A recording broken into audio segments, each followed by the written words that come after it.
અશ્વને જે છે જ્યારે અશ્વ ઉપર આપણે સવારી કરતા હોય ત્યારે આપણે એમને 9 પ્રકારના જે છે ને આદેશ આપી શકીએ છીએ।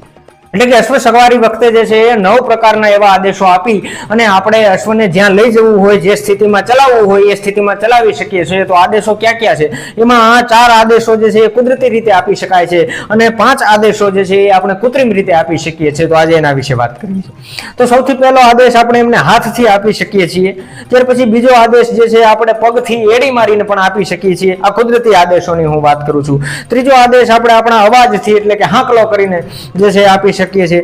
ચોથો આદેશ આપણે આપણા શરીરથી, આપણા હાવભાવ ઉપરથી જે છે આપણે થોડા ગંભીર બનીને પણ અશ્વને ડરાવી શકીએ છીએ। તો આ રીતે કુદરતી 4 આદેશ આપી શકીએ છીએ। ત્યાર પછી 5 કૃત્રિમ આદેશોની વાત કરું તો એમાં એક ચાબુકથી આપણે એમને આદેશ આપી શકીએ, બીજું ઝેરબંધથી આદેશ આપી શકાય, ચોથું હમજોશીથી આદેશ આપી શકાય અને કાંટાના સ્પર્શથી આદેશ આપી શકાય અને 5મા ક્રમે જે છે એ માર્ટિગલથી પણ આદેશ જે છે એ અશ્વને આપી શકાય છે। તો આ વિવિધ અશ્વને 9 રીતે આદેશ આપવાની જે પ્રક્રિયા છે એ છે। ધન્યવાદ। રામ રામ।